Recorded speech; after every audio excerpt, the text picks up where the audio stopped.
Joe Biden said in November 2022 that he wanted to see President Trump prosecuted and taken out of this race. There's so it no, is the Biden I'm just going to stop you because there's no evidence but the that bottom line is, Joe Biden is involved in this. And you're right, it's a special counsel. Let's just stick to the question.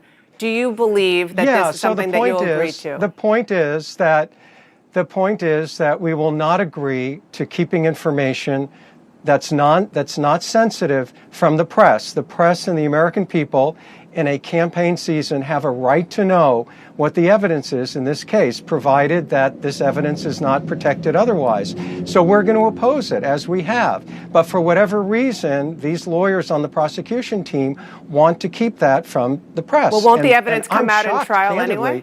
That the press...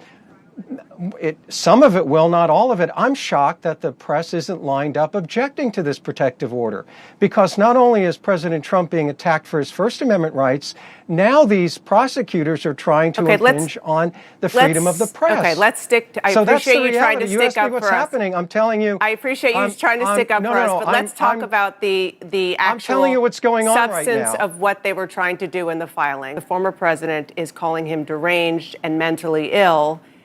Is something that maybe shouldn't be happening. So let me ask you, as his attorney in this criminal case, do you want your client to stop speaking publicly like this? This case was brought by the Biden administration in the middle of a political campaign, and with the realization that people are out there campaigning for office. I'm not involved in the campaign. I'm involved in representing Totally understand. Mr. You're Trump not his campaign manager. You are his lawyer. As his lawyer, would you want a client to say things like this about the special counsel? One of the issues that the Biden administration will have to prove beyond a reasonable doubt is that Donald Trump had corrupt intent, had criminal intent when he protested the results of the 2020 election. That's core freedom of speech. That's core let's talk about this. You've talked about freedom of speech under our Constitution. You've talked about freedom of speech a lot. I want you to listen to what Donald Trump's own former Attorney General said about that argument. Free speech doesn't give you the right to engage in a fraudulent conspiracy. Your response?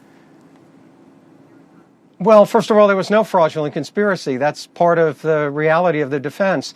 What President Trump was entitled to do, and what Mr. Barr misses, and I'm not sure he's read all the cases, but when it comes to political speech, you can not only advocate for a position, but you can take action, you can petition, you can ask even your vice president to pause the vote for a period of time in order to allow the states to recertify. But you can't break the law, which is what this indictment alleges. What was it? It alleges that he caused actions like approving fake... What was it? I'll tell you what the indictment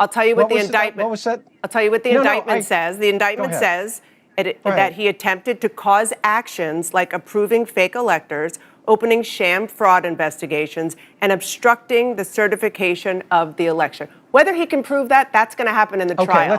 I'm just saying what's in the indictment. Yeah, but right, and let me take the first thing, the question about electors, okay? Alternate electors are used in every 4-year cycles, okay? The Senate parliamentarian acknowledged to Vice President Pence that they always receive protest alternate electors. None of those electors were counted. Vice President Pence was completely aware of the nature of the They weren't counted because Mike Pence rejected this scheme. That's why they weren't counted. Absolutely, and that's how the Of course, and that's how the political process works. But there was no defrauding, there was no trickery, there was no deceit, because everybody knew if Mike Pence had said yes, then that's exactly what would have happened. No, because...